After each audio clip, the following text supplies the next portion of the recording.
اچھا، مجھے یہ ایک پوسٹ ملی ہے، اس پوسٹ میں یہ لکھا ہے کہ یہ وہ تمام صحیح الاسناد احادیث ہیں کہ جن کی بنیاد پر انجینئر محمد علی مرزا صاحب کو گستاخ معاویہ کہا جاتا ہے۔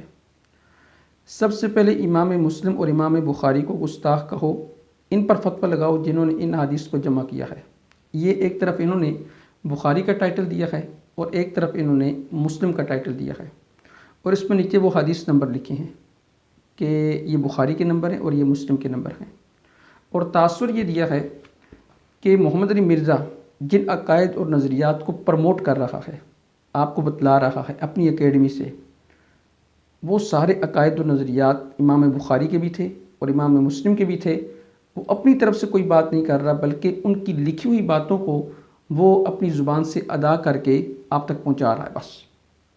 تو لہٰذا اگر آپ گستاخی کا فتویٰ لگانا چاہتے ہیں تو پہلے امام بخاری پر لگائیں، امام مسلم پر لگائیں، اس کے بعد آپ محمد علی مرزا پر لگائیں۔ حالانکہ یہ تاثر غلط ہے، نہ امام بخاری کے یہ نظریات تھے، نہ امام مسلم رحمہ اللہ تعالیٰ کے یہ نظریات تھے، نہ محدثین کے یہ نظریات تھے۔ محمد علی مرزا کے صحابہ کے بارے میں جو عقائد و نظریات ہیں وہ آپ کے سامنے ڈھکے چھپے نہیں ہیں آپ سے۔ صحابہ کے بارے میں اس کا نظریہ یہ کہ اگر کوئی شخص اپنے علم کی بنا پر صحابہ کو کافر ڈکلیئر کرتا ہے تو ہم اس کو کافر نہیں کہہ سکتے۔ قادیانیوں کے بارے میں یہ کہ اگر وہ ہمیں کافر کہتے ہیں، کافر کہنا چھوڑ دیں، ہم ان کو کافر کہنا چھوڑ دیں گے، اور پھر اس کی تعویل یہ کرتا ہے کہ میں نے یہ تعلیق بالمحال کے طور پر کہا، حالانکہ یہ تعلیق بالمحال بنتی نہیں ہے۔ اما عائشہ صدیقہ رضی اللہ تعالی عنہ کو کہا کہ یہ باغی ہیں، طلحہ اور زبیر رضی اللہ تعالی عنہ کو کہا کہ یہ باغی ہیں، حالانکہ آج تک کسی محدث نے اشارتاً اور کنایتاً بھی اما عائشہ صدیقہ رضی اللہ تعالی عنہ اور طلحہ اور زبیر رضی اللہ تعالی عنہما کو باغی نہیں لکھا، لیکن یہ محمد علی مرزا کہتا ہے۔ اسی طرح سیدنا امیر معاویہ رضی اللہ تعالیٰ کو باغی بھی کہتا ہے، اور یہ بھی کہتا ہے کہ سیدنا علی رضی اللہ تعالیٰ عنہ کو یہ گالیاں دلوایا کرتے تھے ممبروں پر، حالانکہ آج تک یہ بات ثابت نہیں ہو سکی، اور نہ اس میں یہ علماء کو فیس کر سکتا ہے۔ یہ بھی کہتا ہے کہ یہ سفارشی برتی تھے، اگر میں ان کے دور میں ہوتا تو ان پر تلوار سونت لیتا۔ بلکہ جو محدث، بڑے بڑے محدث امیر معاویہ رضی اللہ تعالیٰ عنہ کا دفاع کرتے ہیں اور سیدنا امیر معاویہ رضی اللہ تعالیٰ عنہ کو اچھے الفاظ سے یاد کرتے ہیں، ان کو وہی فضیلت دیتے ہیں جو سرکار دو عالم صلی اللہ علیہ وسلم نے دی، جیسے عبداللہ بن مبارک ہو گئے یا امام احمد بن حنبل رحمہ اللہ تعالیٰ، تو انہیں بھی کہتے ہیں کہ یہ ان کی بھی خطا تھی، اس مسئلے میں ان کو بھی تسلیم نہیں کرتے۔ یعنی محمد علی مرزا کا جو کنسپٹ ہے، جو اس کے ساتھ ایگری ہے وہ ٹھیک ہے، جو اس کے ساتھ ایگری نہیں وہ غلط ہے، یہ اصول اور پیمانہ ہے ان کا۔ تو میں نے کہا یہ جو حدیثیں انہوں نے بتلائی ہیں ان کو تو ہم بیان کر چکے ہیں کافی دفعہ پہلے، ہم آپ کے سامنے بھی عرض کر دیتے ہیں، تو آپ خود ان حدیثوں کو چیک کریں۔ چیک کرنے کے بعد یہ اسلام 360 ایپ ہے، اسی کو کھول لیں، اس میں آپ بخاری شریف کو کھولیں اور بخاری شریف کے اندر آپ یہ نمبر لکھتے چلے جائیں، تو اس میں دیکھیں کہ کیا کسی ایک حدیث کے اندر بھی یہ آتا ہے کہ امیر معاویہ رضی اللہ تعالی عنہ نے سیدنا علی رضی اللہ تعالی عنہ کو گالیاں دی، ان پر سب و شتم کیا۔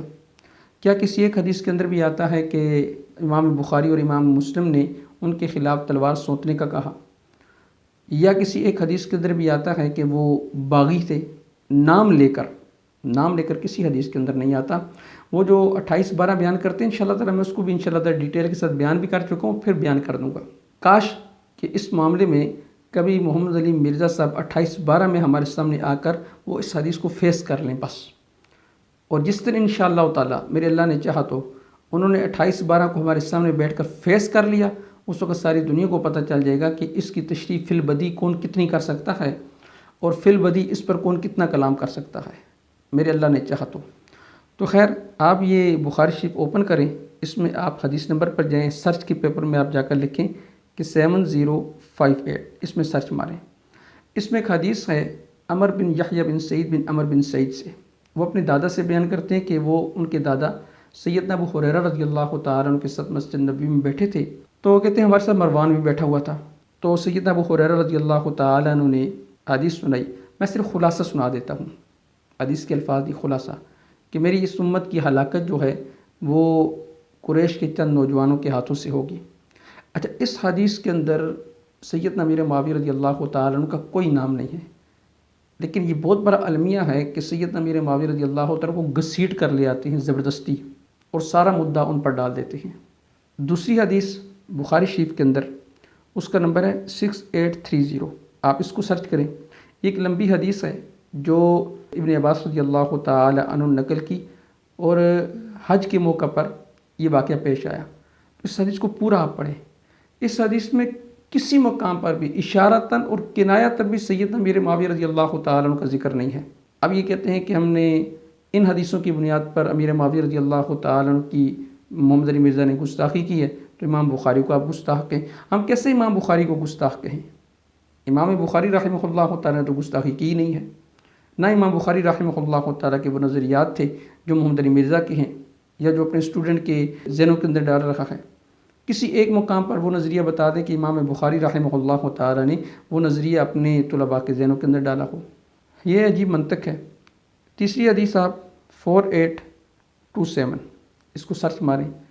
اس کے اندر ایک حدیث ہے، یہ مروان کی، کہ مروان کو حضرت امیر معاویہ رضی اللہ تعالی عنہ نے حجاز کا امیر بنایا تھا، تو اس نے ایک موقع پر خطبہ دی اور خطبے میں یزید بن معاویہ کا بار بار ذکر کیا تاکہ اس کے والد کے بعد اس سے لوگ بیعت کریں۔ اس پر عبد الرحمن بن ابی بکر رضی اللہ تعالی عنہ نے اعتراضاً کچھ فرمایا، تو مروان نے کہا اسے پکڑ لو۔ عبد الرحمن اپنی بہن حضرت عائشہ رضی اللہ تعالی عنہ کے گھر میں چلے گئے تو وہ لوگ پکڑ نہ سکے۔ یہ حدیث آگے بھی جا کر بے شک آپ پڑھ لیں۔ اس حدیث کے اندر سے بھی آپ یہ نکال کے دے دیں کہ معاویہ رضی اللہ تعالی عنہ نے سیدنا علی رضی اللہ تعالیٰ پر سے وہ شتم کروایا ہو، یا اس میں کوئی گالی گلوچ کا ذکر ہو، یا کسی ایسی چیز کا ذکر ہو جس کی وجہ سے آپ امیر معاویہ رضی اللہ تعالیٰ عنہ کی گستاخی کرتے ہیں۔ اس کے بعد آپ لکھیں بخاری میں ہی 4108، یہ حدیث لکھیں۔ اچھا، اس حدیث کا خلاصہ میں آپ کو بتلا دیتا ہوں کہ ابن عمر رضی اللہ تعالیٰ عنہ اپنی بہن حفصہ رضی اللہ تعالی عنہ کے پاس بیٹھے تھے، تو انہوں نے کہا جی لوگ آپ کا انتظار کر رہے ہیں، آپ وہاں جائیں۔ وہاں شاید خلافت کی بات ہو رہی تھی، تو انہوں نے کہا جی مجھے تو حکومت میں سے کچھ بھی نہیں ملنا، تو انہوں نے کہا نہیں آپ جائیں تو صحیح وہاں پر، مجمع آپ کے انتظار میں، ایسا نہ ہو کہ آپ کا موقع پر نہ پہنچنا ان مزید پھوٹ کا سبب بن جائے۔ خیر وہاں جا کر پہنچے، تو اس حدیث میں جو سب سے زیادہ بات اٹھائی جاتی ہے وہ یہ اٹھائی جاتی ہے کہ امیر معاویہ رضی اللہ تعالی عنہ نے خطبہ دیا، وہ خطبے میں کہا کہ ہم خلافت کے مسئلے پر گفتگو کرنی ہو تو ذرا اپنا سر تو اٹھائے، یقیناً ہم اس سے زیادہ خلافت کے حقدار ہیں، اس کے باپ سے بھی زیادہ۔ اچھا، اس بات کو کھینچ تان کر یہ کہا جاتا ہے کہ امیر معاویہ رضی اللہ تعالی عنہ نے اس میں یہ کہا تھا کہ ہم خلافت کے اس سے اور اس کے باپ سے زیادہ حقدار ہیں، گویا کہ ابن عمر رضی اللہ تعالی عنہ کو انہوں نے طعن و تشنیع کا نشانہ بنایا تھا۔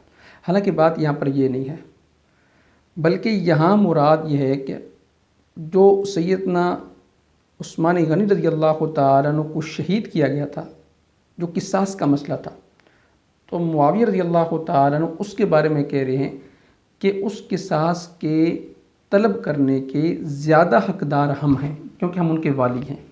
اس کی تشریح یہاں سے ہوتی ہے کہ یحییٰ بن سلیمان جوفی وہ خود فرماتے ہیں کہ ابو مسلم خولانی اور کچھ اور تابعین وہ سیدنا امیر معاویہ رضی اللہ تعالیٰ عنہ کے پاس گئے اور جا کر ان سے کہا کہ آپ سیدنا علی رضی اللہ تعالیٰ عنہ سے تنازع کرتے ہیں، جھگڑا کرتے ہیں، اور آپ ان کی طرح سمجھتے ہیں اپنے آپ کو۔ تو امیر معاویہ رضی اللہ تعالیٰ عنہ نے کہا نہ تو میں سیدنا علی رضی اللہ تعالیٰ عنہ سے اپنے آپ کو افضل سمجھتا ہوں، نہ میں اپنے آپ کو ان سے زیادہ خلافت کا حقدار سمجھتا ہوں۔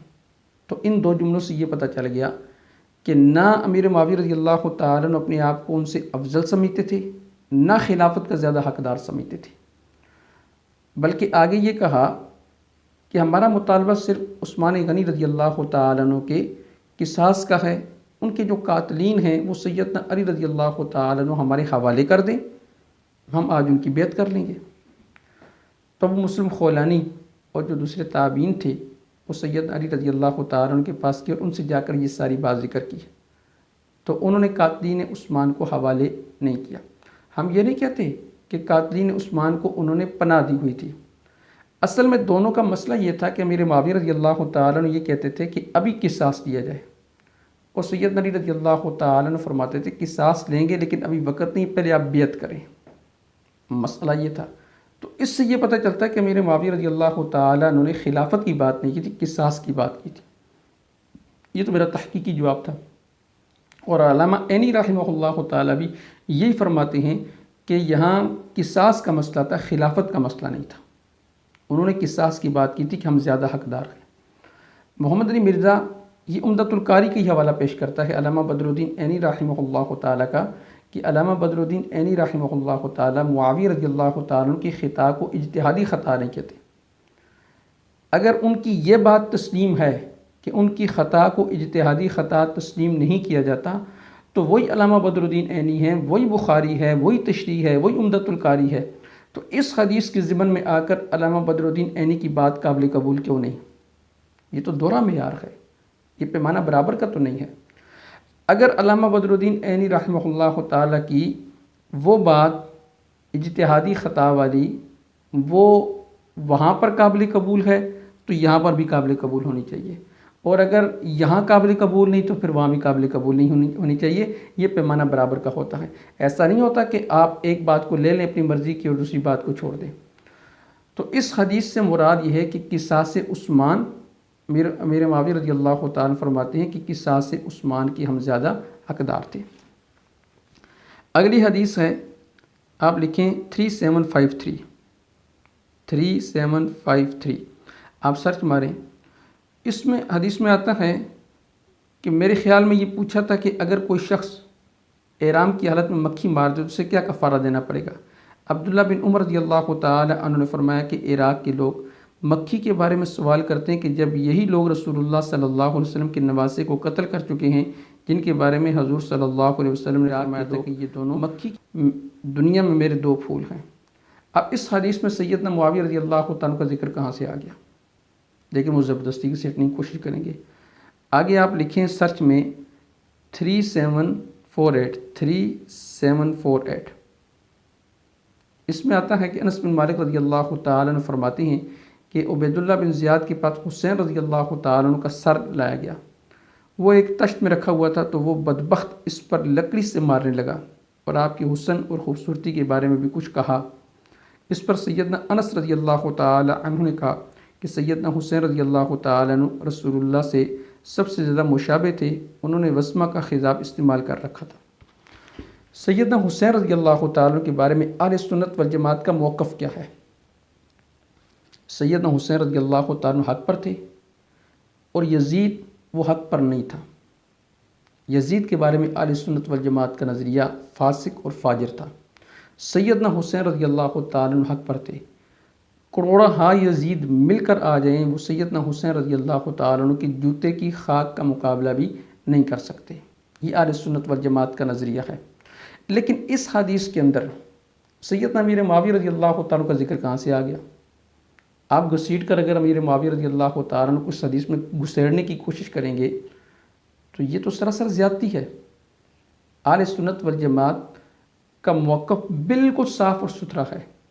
آپ اہل سنت والجماعت کی کوئی بھی کتاب اٹھا کر دیکھ لیں، بلکہ فتاوی رشیدیہ کے اندر مولانا رشید احمد گنگوئی صاحب رحمہ اللہ تعالیٰ نے صاف لفظوں میں لکھا کہ یزید کے بارے میں جتنی خرابیاں بتاتے ہیں وہ ساری اس کے اندر پائی جاتی تھی۔ لعنت کے بارے میں صرف انہوں نے کہا کہ لعنت کرنا ایک مباح عمل ہے زیادہ سے زیادہ۔ اگر آپ لعنت کریں گے تو لعنت کا مستحق ہوگا تو اس پر لعنت چلی جائے گی، لیکن اگر وہ لعنت کا مستحق نہیں ہے تو لعنت لوٹ کر آپ پر آئے گی۔ اس لیے مباح عمل ہے، اس کے کرنے یا نہ کرنے کا کوئی فائدہ نہیں۔ لیکن یزید کے فسق کے بارے میں یہ اہل سنت والجماعت کا اتفاقی نظریہ ہے۔ لیکن اس حدیث کی وجہ سے میرے معاویہ رضی اللہ تعالیٰ عنہ کو سب و شتم کا نشانہ بنانا وہ بھی درست نہیں ہے۔ آگے آپ لکھیں اسی میں 3703 حدیث آپ کے سامنے آ جائے گی۔ اس میں یہ آتا ہے کہ ان رجلا جاء الی سہل بن سعد، ایک آدمی وہ سہل بن سعد کے پاس آیا، اس نے کہا ھذا فلان لامیر مدینہ یدعو علی عند المنبر، کہ یہ فلاں ہے جو امیر مدینہ ہے، وہ ممبر پر علی رضی اللہ تعالیٰ عنہ کو کچھ کہتا ہے۔ یہ مرزا کے جو سٹوڈنٹ ہیں وہ آنکھیں کھول کے چشمے لگا کر 3-4 چشمے لگا لیں، اور اگر 1 نمبر سے نظر نہیں آتا تو 10 نمبر کے لگا لیں تاکہ صحیح موٹے الفاظ نظر آئیں، پتہ چلے کہ کیا لکھا ہے۔ تو یدعو علی عند المنبر، تو علی رضی اللہ تعالیٰ عنہ کو ممبر پر کچھ کہتا ہے۔ تو پوچھا فیقول ماذا، کیا کہتا ہے جی بتائیں؟ کہا یقول لہو ابو تراب، ابو تراب کہتا ہے جی۔ تو فضاحکہ، تو جن کے سامنے حدیث بیان کی، جن کو شکایت کر رہے تھے، وہ بھی ہنس پڑے. واللہ ما سماہ الا النبی صلی اللہ علیہ وسلم، ان کا اللہ کی قسم یہ نام تو ان کا اللہ کے نبی نے رکھا ہے. یعنی بات یہ رکھی کہ ممبر پر شکایت یہ کرنے کے لیے جی ممبر پر ان کو کچھ کہا جاتا ہے. تو جن کو شکایت کی تو انہوں نے کہا جی کیا کہا جاتا ہے بتائیں تو صحیح. انہوں نے کہا جی ابو تراب کہا جاتا ہے. تو اس بات پر وہ جس کے سامنے شکایت کی جا رہی تھی وہ خود ہنس پڑے. وہ کہتے ہیں واللہ ما سماہ الا النبی صلی اللہ علیہ وسلم وما کان له اسم احب الیہ منہ. اور یہ نام جو انہوں نے ممبر پر لیے یہ تو علی رضی اللہ تعالیٰ کو بڑا محبوب تھا. اچھا اس کے اندر ایک اور لفظ بھی ہے کہ ان رجلا جاء الی سار بن سعد، ایک آدمی آئے. اب وہ آدمی کون تھا اس کا بھی کوئی اتا پتہ نہیں ہے. اب اس حدیث کا سیدنا امیر معاویہ رضی اللہ تعالیٰ عنہ کے ساتھ کیا تعلق ہے؟ لیکن وہ زبردستی سیدنا امیر معاویہ رضی اللہ تعالیٰ عنہ کو گھسیٹنے کی کوشش کرتے ہیں اور خواہ مخواہ سیدنا امیر معاویہ رضی اللہ تعالیٰ عنہ کو طعن و تشنیع کا نشانہ بنایا جاتا ہے.